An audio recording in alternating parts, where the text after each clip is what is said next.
Ashim class पर आपका स्वागत है। सीटेट पेपर 2 पार्ट नंबर 30 प्रश्न नंबर 1। विज्ञान शिक्षण में इंक्वायरी बेस्ड लर्निंग का मुख्य उद्देश्य क्या है? नंबर 1, तथ्यों को अधिकतम स्मरण। 2, शिक्षक केंद्रित व्याख्यान। 3, विद्यार्थी द्वारा प्रश्न पूछना, जांच करना और निष्कर्ष निकालना। 4, केवल प्रयोगशाला गतिविधियाँ कराना। विकल्प नंबर 3 इसका आंसर सही हो जाएगा। विद्यार्थियों द्वारा प्रश्न पूछना, जांच करना और निष्कर्ष निकालना। प्रश्न नंबर 2, यदि कक्षा 7 का विद्यार्थी यह कहता है कि सभी धातुएं चुंबक द्वारा आकर्षित होती है तो शिक्षक की सर्वोत्तम प्रतिक्रिया क्या होगी? 1, उत्तर को तुरंत गलत घोषित करना। 2, सही उत्तर बताकर आगे बढ़ जाना। 3, लोहे, तांबे, एल्युमिनियम आदि पर परीक्षण कराकर अवधारणा का निर्माण कराना। 4, विद्यार्थियों को दंड देना। विकल्प नंबर 3 इसका आंसर सही हो जाएगा। लोहे, तांबे, एल्युमिनियम आदि पर परीक्षण कराकर अवधारणा का निर्माण कराना। प्रश्न नंबर 3, विज्ञान में हाइपोथेसिस का अर्थ है 1, अंतिम निष्कर्ष। 2, बिना प्रमाण का मत। 3, परीक्षण योग्य संभावित व्याख्या। 4, प्रयोग का परिणाम। विकल्प नंबर 3 इसका आंसर सही हो जाएगा। परीक्षण योग्य संभावित व्याख्या। सवाल नंबर 4, एनसीईआरटी के अनुसार विज्ञान शिक्षण में स्थानीय संसाधनों का उपयोग क्यों महत्वपूर्ण है? नंबर 1, समय नष्ट करने के लिए। 2, केवल ग्रामीण क्षेत्रों के लिए। 3, अवधारणाओं को वास्तविक जीवन से जोड़ने के लिए। 4, प्रयोगशाला की आवश्यकता समाप्त करने के लिए। विकल्प नंबर 3 इसका आंसर सही हो जाएगा। अवधारणाओं को वास्तविक जीवन से जोड़ने के लिए। प्रश्न नंबर 5, विज्ञान कक्षा में प्रेडिक्ट, ऑब्जर्व, एक्सप्लेन पीओई रणनीति मुख्यतः किसके विकास के लिए प्रयुक्त होती है? 1, रटने की क्षमता। 2, वैज्ञानिक तर्क एवं अवधारणात्मक परिवर्तन। 3, लिखावट सुधार। 4, गृहकार्य जांच। विकल्प नंबर 2 इसका आंसर सही हो जाएगा। वैज्ञानिक तर्क एवं अवधारणात्मक परिवर्तन। प्रश्न नंबर 6, किसी प्रयोग में विद्यार्थी अलग अलग पौधों को अलग अलग मात्रा में प्रकाश देते हैं। यहाँ स्वतंत्र चर इंडिपेंडेंट वेरिएबल क्या है? 1, पौधों की वृद्धि। 2, प्रकाश की मात्रा। 3, मिट्टी का प्रकार। 4, पानी की मात्रा। यहाँ पे विकल्प नंबर 2 सही हो जाएगा, प्रकाश की मात्रा। सवाल नंबर 7, फॉर्मेटिव असेसमेंट का प्रमुख उद्देश्य है। नंबर 1, केवल अंतिम अंक देना। 2, सीखने की प्रक्रिया में सुधार हेतु निरंतर पुष्टि देना यानी फीडबैक देना। नंबर 3, विद्यार्थियों की तुलना करना। नंबर 4, बोर्ड परीक्षाओं की तैयारी कराना। विकल्प नंबर 2 इसका आंसर सही हो जाएगा। सीखने की प्रक्रिया में सुधार हेतु निरंतर पुष्टि देना यानी कि फीडबैक देना। प्रश्न नंबर 8, विज्ञान में मिसकंसेप्शन की पहचान करने का सर्वोत्तम माध्यम कौन सा है? 1, केवल वस्तुनिष्ठ परीक्षा। 2, मौखिक चर्चा, पूर्व प्रश्न, पूर्व ज्ञान प्रश्न और गतिविधि आधारित मूल्यांकन। 3, उपस्थिति रजिस्टर। 4, गृह कार्य की संख्या। विकल्प नंबर 2 इसका आंसर सही हो जाएगा। मौखिक चर्चा, पूर्व ज्ञान प्रश्न और गतिविधि आधारित मूल्यांकन। प्रश्न नंबर 9, यदि शिक्षक चाहता है कि विद्यार्थी घर्षण की अवधारणा स्वयं खोजे तो सबसे उपयुक्त पद्धति होगी। 1, व्याख्यान पद्धति। 2, प्रदर्शित पद्धति। 3, खोज एवं अन्वेषण गतिविधि। 4, रटना। विकल्प नंबर 3 इसका आंसर सही हो जाएगा, खोज एवं अन्वेषण गतिविधि। प्रश्न नंबर 10, विज्ञान शिक्षण में कॉन्सेप्ट मैप का उपयोग मुख्यतः किस लिए किया जाता है? नंबर 1, अनुशासन बनाए रखने के लिए। 2, अवधारणाओं के पारस्परिक संबंधों को प्रदर्शित करने के लिए। 3, प्रयोगशाला सूची बनाने के लिए। 4, उपस्थिति लेने के लिए। विकल्प नंबर 2 इसका आंसर सही हो जाएगा, अवधारणाओं के पारस्परिक संबंधों को प्रदर्शित करने के लिए। प्रश्न नंबर 11, कक्षा 8 में फोर्स एंड प्रेशर यानी कि बल और दाब पढ़ाते समय सबसे प्रभावी प्रारंभिक गतिविधि कौन सी होगी? 1, परिभाषा लिखवाना। 2, कील और ईंट के उदाहरण से अनुभव आधारित चर्चा। 3, गृह कार्य देना। 4, अध्याय का सारांश पढ़ना। विकल्प नंबर 2 इसका आंसर सही हो जाएगा। कील और ईंट के उदाहरण से अनुभव आधारित चर्चा। सवाल नंबर 12, विज्ञान शिक्षा का कौन सा उद्देश्य एविडेंस बेस्ड रीजनिंग से सर्वाधिक संबंधित है? नंबर 1 वैज्ञानिक दृष्टिकोण का विकास, नंबर 2 लिखावट सुधार, नंबर 4 परीक्षा में अधिक अंक, नंबर 4 पाठ्य पुस्तक पूर्ण करना। विकल्प नंबर 1 इसका आंसर सही हो जाएगा, वैज्ञानिक दृष्टिकोण का विकास। प्रश्न नंबर 13, समावेशी विज्ञान कक्षा में दृष्टिबाधित विद्यार्थियों के लिए सर्वोत्तम व्यवस्था क्या होगी? नंबर 1 उसे गतिविधियों से अलग रखना, नंबर 2 केवल मौखिक व्याख्या देना, नंबर 3 स्पर्शनीय मॉडल, ऑडियो विवरण और सहपाठी सहयोग उपलब्ध कराना, नंबर 3 परीक्षा से मुक्त कर देना। विकल्प नंबर 3 इसका आंसर सही हो जाएगा, स्पर्शनीय मॉडल, ऑडियो विवरण और सहपाठी सहयोग उपलब्ध कराना। प्रश्न नंबर 14, यदि विद्यार्थी प्रयोग का परिणाम अपेक्षित परिणाम से भिन्न प्राप्त करता है तो शिक्षक को नंबर 1 प्रयोग असफल घोषित करना चाहिए, नंबर 2 परिणाम बदल देना चाहिए, नंबर 3 संभावित त्रुटियों का विश्लेषण कर पुनः परीक्षण हेतु प्रेरित करना चाहिए, नंबर 4 अंक काट लेने चाहिए। ऑप्शन नंबर 3 इसका आंसर सही हो जाएगा, संभावित त्रुटियों का विश्लेषण कर पुनः परीक्षण हेतु प्रेरित करना चाहिए। प्रश्न नंबर 15, विज्ञान शिक्षण में स्कैफोल्डिंग का अर्थ है? नंबर 1 कठिन प्रश्न पूछना, नंबर 2 आवश्यकता अनुसार अस्थायी सहायता प्रदान करना और धीरे धीरे हटाना, नंबर 3 केवल होमवर्क देना, नंबर 4 प्रयोगशाला कार्य रोक देना। विकल्प नंबर 2 इसका आंसर सही हो जाएगा, आवश्यकता अनुसार अस्थायी सहायता प्रदान करना और धीरे धीरे हटाना। प्रश्न नंबर 16, कक्षा 6-8 विज्ञान में हैंड्स ऑन गतिविधियों का मुख्य लाभ क्या है? नंबर 1 समय की बचत, नंबर 2 अवधारणात्मक समझ और प्रक्रिया कौशल का विकास, नंबर 3 केवल मनोरंजन, नंबर 4 परीक्षा की आवश्यकता समाप्त करना। विकल्प नंबर 2 इसका आंसर सही हो जाएगा, अवधारणात्मक समझ और प्रक्रिया कौशल का विकास। प्रश्न नंबर 17, निम्न में से कौन सा विज्ञान प्रक्रिया कौशल नहीं है? नंबर 1 अवलोकन, नंबर 2 वर्गीकरण, नंबर 3 अनुमान लगाना, नंबर 4 अनुच्छेद याद करना। देखिए यहाँ पे नहीं की बात की रही है, विकल्प नंबर 4 इसका आंसर सही हो जाएगा, अनुच्छेद याद करना। प्रश्न नंबर 18, लर्निंग बाय डूइंग का विज्ञान शिक्षण में सर्वाधिक उपयुक्त रूप कौन सा है? नंबर 1 व्याख्यान, नंबर 2 प्रयोग, परियोजना और गतिविधि आधारित अधिगम, नंबर 3 नोट्स लिखवाना, नंबर 4 परीक्षा लेना। विकल्प नंबर 2 इसका आंसर सही हो जाएगा, प्रयोग, परियोजना और गतिविधि आधारित अधिगम।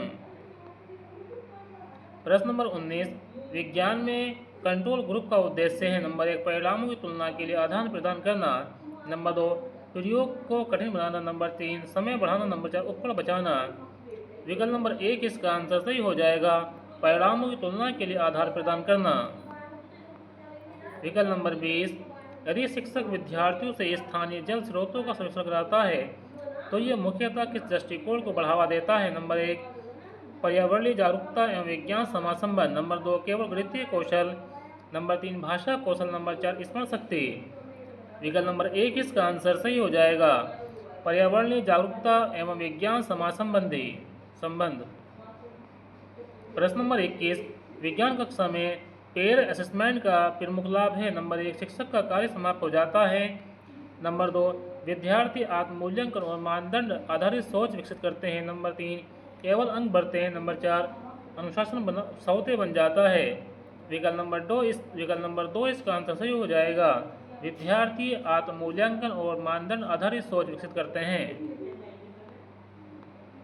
प्रश्न नंबर 22, कक्षा 8 में माइक्रो ऑर्गेनिम्स पढ़ाते समय दही बनने का उदाहरण किस प्रकार का अधिगम प्रदान करता है? नंबर 1 संदर्भित एवं अनुभव आधारित अधिगम, नंबर 2 केवल सैद्धांतिक अधिगम, नंबर 3 रटने के अधिगम, नंबर 4 परीक्षा के अधिगम।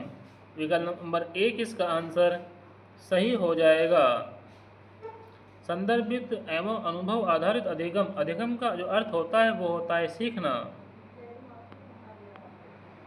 प्रश्न नंबर 3, विज्ञान प्रयोगशाला में सुरक्षा का सबसे महत्वपूर्ण सिद्धांत है? नंबर 1 प्रयोग शीघ्र समाप्त करना, नंबर 2 निर्देशों का पालन और सुरक्षा उपकरणों का उपयोग, नंबर 3 अधिक रसायन लेना, नंबर 4 अकेले प्रयोग करना। विकल्प नंबर 2 इसका आंसर सही हो जाएगा निर्देशों का पालन और सुरक्षा उपकरणों का उपयोग।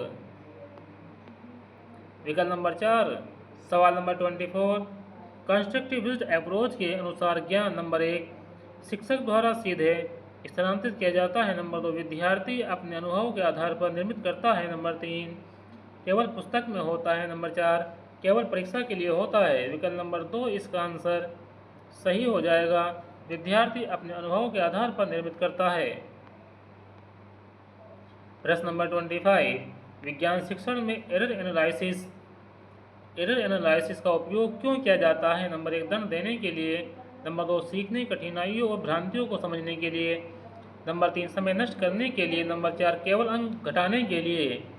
विकल्प नंबर 2 इसका आंसर सही हो जाएगा सीखने की कठिनाइयों और भ्रांतियों को समझने के लिए।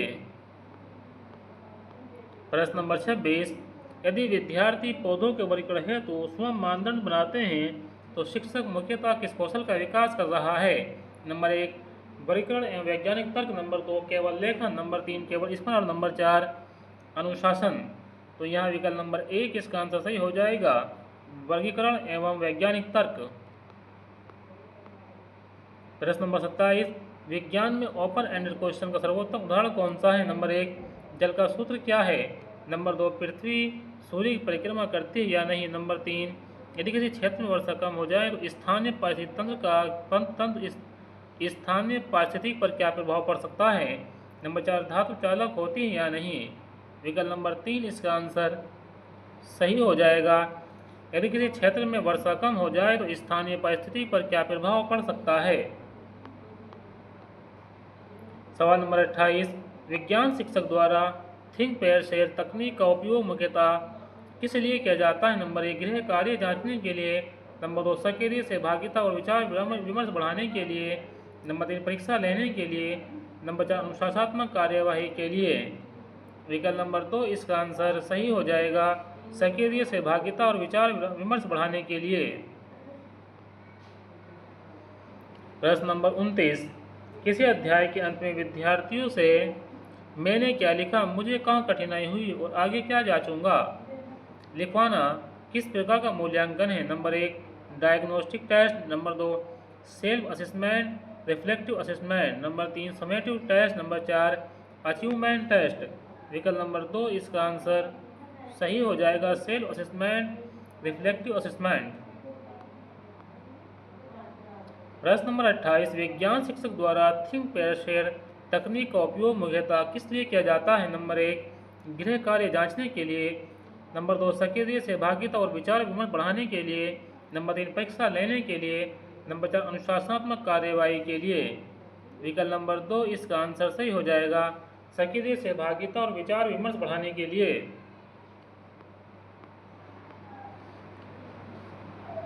प्रश्न नंबर 29 किसी अध्याय के अंत में विद्यार्थियों से मैंने क्या सीखा, मुझे कहाँ कठिनाई हुई और आगे क्या जांचूंगा लिखवाना किस प्रकार का मूल्यांकन है, इसका विकल्प नंबर 2 आंसर सही हो जाएगा। प्रश्न नंबर 30 विज्ञान शिक्षा में साइंटिफिक टेम्पर विकसित करने के लिए उपयुक्त शिक्षक व्यवहार कौन सा है, नंबर 1 केवल सही उत्तर स्वीकार करना, नंबर 2 प्रश्न पूछें प्रमाण खोजने और वैकल्पिक संख्याओं पर चर्चा को प्रोत्साहित करना, नंबर 3 पाठ्य पुस्तक का अंतिम सत्य मानना, नंबर 4 प्रयोगों को सीमित करना। विकल्प नंबर 2 इसका आंसर सही हो जाएगा प्रश्न पूछने प्रमाण खोजने और वैकल्पिक व्याख्याओं पर चर्चा को प्रोत्साहित करना। प्रश्न नंबर 1 यहाँ से आ जाए गणित की पेडागोजी। प्रश्न नंबर 1 है गणित शिक्षण में कंस्ट्रक्टिविस्ट दृष्टिकोण का मुख्य आधार क्या है, नंबर 1 शिक्षक द्वारा ज्ञान का स्थानांतरण, नंबर 2 अभ्यास और पुनरावृत्ति, नंबर 3 विद्यार्थी अपने अनुभव से ज्ञान का निर्माण करता है, नंबर 4 केवल पाठ्य पुस्तक आधारित शिक्षण। विकल्प नंबर 3 इसका आंसर सही हो जाएगा विद्यार्थी अपने अनुभव से ज्ञान का निर्माण करता है। प्रश्न नंबर 2 यदि कोई विद्यार्थी 1/4 और 1/3 की तुलना करते समय हरों की तुलना करके 1/4 मान को बड़ा मानता है तो ये किस प्रकार की त्रुटि है, नंबर 1 गणनात्मक त्रुटि, नंबर 2 अवधारणात्मक भ्रांति, नंबर 3 भाषा संबंधी त्रुटि, नंबर 4 स्मृति संबंधी त्रुटि। ऑप्शन नंबर 2 इसका आंसर सही हो जाएगा, अवधारणात्मक भ्रांति।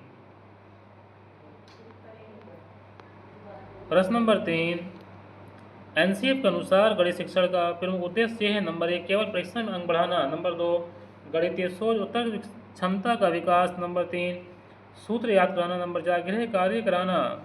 विकल्प नंबर 2 इसका आंसर सही हो जाएगा, गणितीय सोच और तर्क क्षमता का विकास। प्रश्न नंबर 4, मैथमेटाइजेशन ऑफ चाइल्ड थिंकिंग का आशय है। नंबर 1 बच्चों को कठिन गणित पढ़ाना, नंबर 2 बच्चों के अनुभव को गणितीय रूप देना, नंबर 3 अधिक गृह कार्य देना, नंबर 4 प्रतियोगी परीक्षा की तैयारी कराना।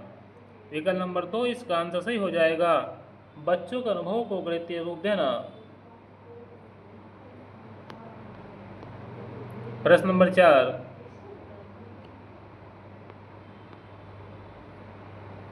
ये भी 4 है, ये भी 4 है, डबल हो गया। प्रश्न नंबर 5, यदि शिक्षक छात्रों को किसी समस्या के अनेक समाधान खोजने के लिए प्रेरित करता है तो वे किस कौशल का विकास कर रहा है। नंबर 1 रटना, नंबर 2 अभिसारी चिंतन, नंबर 3 अपसारी चिंतन, नंबर 4 अनुशासन। विकल्प नंबर 3 इसका आंसर सही हो जाएगा, अपसारी चिंतन।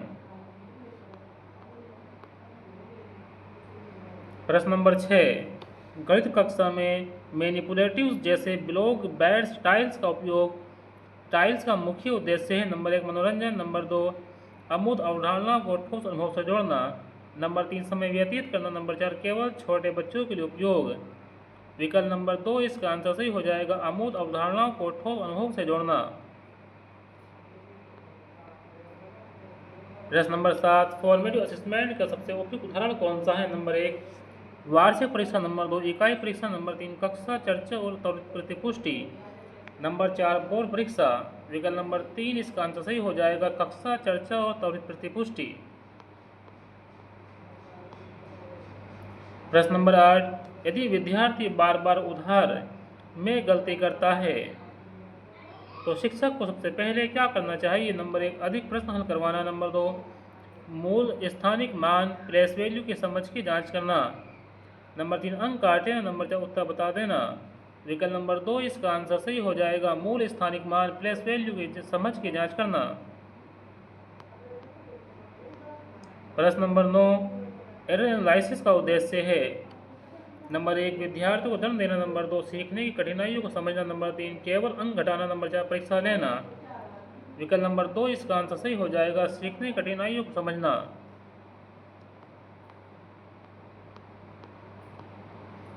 प्रश्न नंबर 10, गणितीय संप्रेषण मैथमेटिकल कम्युनिकेशन का सबसे अच्छा उदाहरण है। नंबर 1 उत्तर याद करवाना, नंबर 2 अपनी रणनीति को शब्दों चित्रों या प्रतीकों में समझाना, नंबर 3 केवल सूत्र लिखना, नंबर 4 शिक्षक की नकल करना।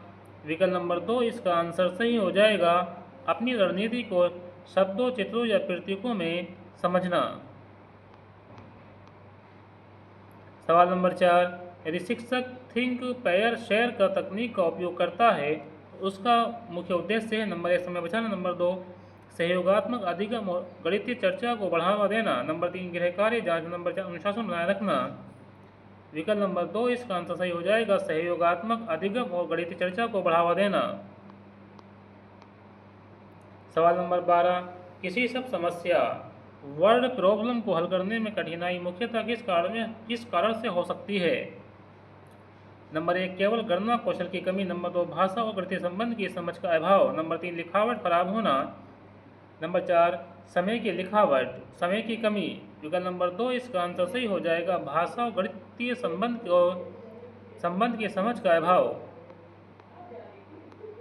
प्रश्न नंबर 13, यदि शिक्षक विद्यार्थियों को पैटर्न खोजने के लिए प्रेरित करता है तो वह किस गणितीय प्रक्रिया को विकसित कर रहा है। नंबर 1 स्मरण, नंबर 2 सामान्यीकरण, नंबर 3 अनुकरण, नंबर 4 प्रतिलेखन। विकल्प नंबर 2 इसका आंसर सही हो जाएगा, सामान्यीकरण।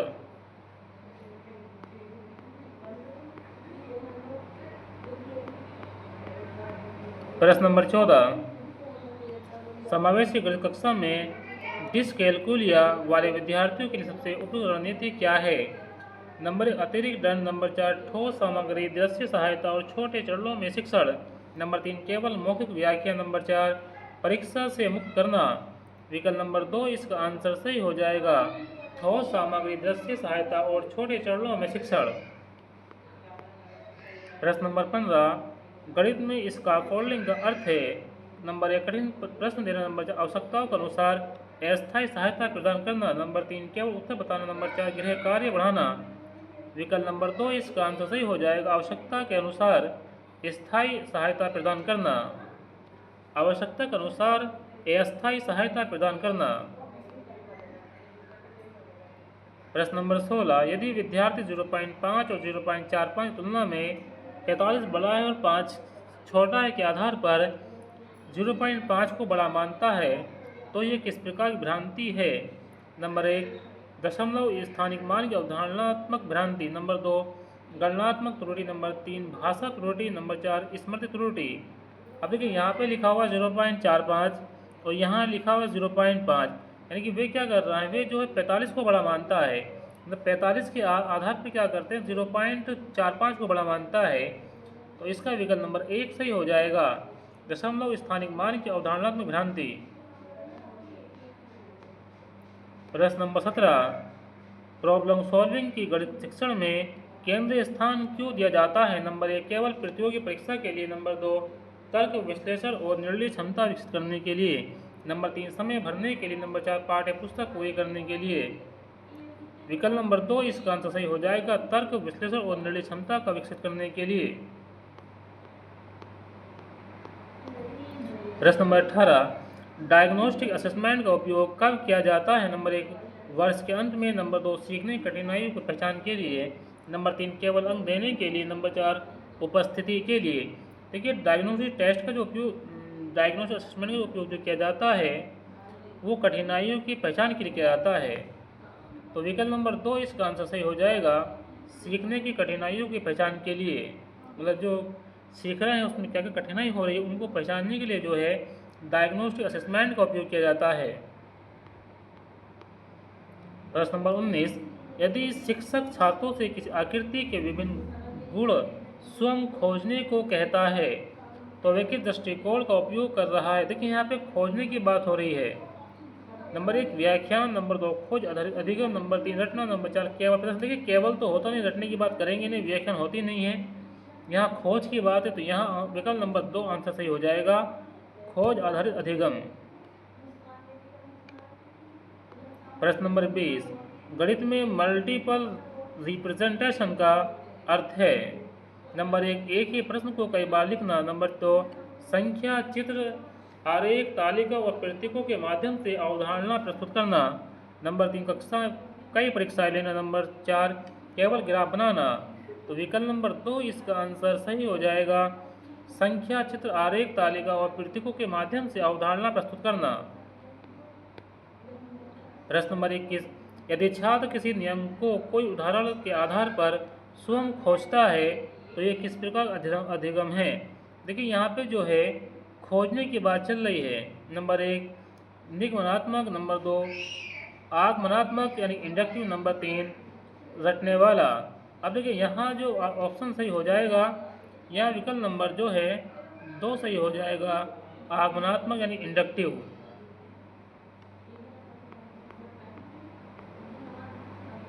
सवाल नंबर 21 यदि छात्र किसी नियम को कोई उदाहरणों के आधार पर स्वयं खोजता है तो किस प्रकार का अधिगम है। नंबर 1 निगमनात्मक। नंबर 2 आगमनात्मक। नंबर 3 रटने वाला। नंबर 4 निष्क्रिय। तो विकल्प नंबर 2 इसका सही हो जाएगा, आगमनात्मक।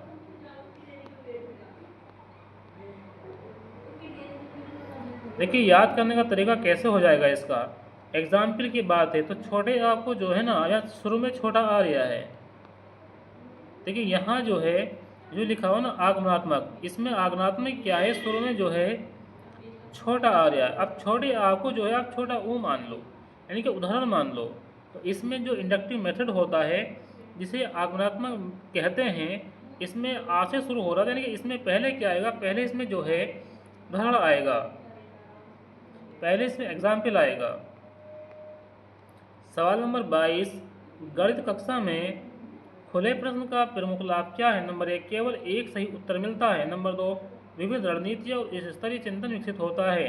नंबर 3 समय कम लगता है। नंबर 4 मूल्यांकन आसान हो जाता है। ऑप्शन नंबर 2 इसका आंसर सही हो जाएगा। विविध रणनीतियाँ और उच्च स्तरीय चिंतन विकसित होता है। प्रश्न नंबर 23, यदि शिक्षक छात्रों से दैनिक जीवन के खर्च का बजट बनवाता है तो वे किस प्रकार का गणितीय अधिगम विकसित कर रहा है। नंबर 1 संदर्भित गणित, नंबर 2 केवल बीजगणित, नंबर 3 केवल अंकगणित, नंबर 4 केवल ज्यामिति। तो विकल्प नंबर 1 इसका आंसर सही हो जाएगा, संदर्भित गणित।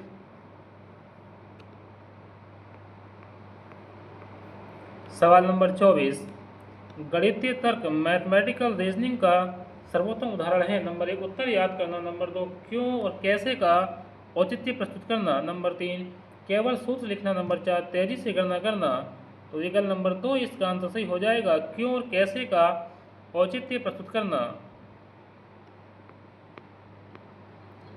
प्रश्न नंबर 25, यदि शिक्षक छात्रों की सोच को समझने के लिए उनसे तुमने ये उत्तर कैसे प्राप्त किया पूछता है तो यह किसका उदाहरण है। Number 1 summative, number 2 formative assessment, number 3 annual evaluation, number 4 ranking. तो ये विकल्प नंबर 2 आंसर सही हो जाएगा, फॉर्मेटिव असेसमेंट। प्रश्न नंबर 26, गणित शिक्षण में सहकारी अधिगम कोऑपरेटिव लर्निंग का प्रमुख लाभ है। नंबर 1 प्रतियोगिता बढ़ाना, नंबर 2 सहयोग, संप्रेषण और समस्या समाधान कौशल विकसित करना, नंबर 3 केवल तेज विद्यार्थियों को लाभ देना, नंबर 4 गृह कार्यक्रम। देखिए तेज केवल तो होगा नहीं, गृह कार्य की बात नहीं होगी, प्रतियोगिता यहाँ होने की नहीं है। तो इसका विकल्प नंबर 2 आंसर सही हो जाएगा, सहयोग, संप्रेषण और समस्या समाधान कौशल विकसित करना। सवाल नंबर 27, यदि विद्यार्थी क्षेत्रफल और परिमाप को समान मानता है तो शिक्षक को नंबर 1 उत्तर गलत बताना चाहिए, नंबर 2 विभिन्न आकृतियों पर मापन गतिविधि करानी चाहिए, नंबर 3 अधिक सूत्र याद कराना चाहिए, नंबर 4 अंक काट लेना चाहिए। ऑप्शन नंबर 2 इसका आंसर सही हो जाएगा, विभिन्न आकृतियों पर मापन गतिविधि करानी चाहिए। सवाल नंबर 28, गणित में एस्टिमेशन का कौशल मुख्यतः किस लिए उपयोगी है। नंबर 1 केवल परीक्षा के लिए, नंबर 2 वास्तविक जीवन में त्वरित और उचित निर्णय लेने के लिए, नंबर 3 केवल गुणा करने के लिए, नंबर 4 केवल ज्यामिति के लिए। तो विकल्प नंबर 2 इसका आंसर सही हो जाएगा, वास्तविक जीवन में त्वरित और उचित निर्णय लेने के लिए।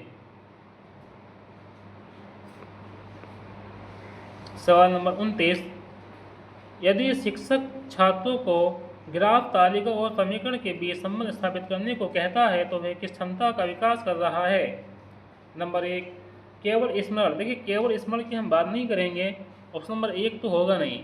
नंबर 2 प्रतिनिधित्व के बीच संबंध स्थापित करने की क्षमता, नंबर 2 लिखावट, लिखने की बात नहीं होगी, नंबर 4 अनुशासन की बात नहीं होगी। ऑप्शन नंबर 2 इसका आंसर हो जाएगा, प्रतिनिधित्व के बीच संबंध स्थापित करने की क्षमता। सवाल नंबर 23,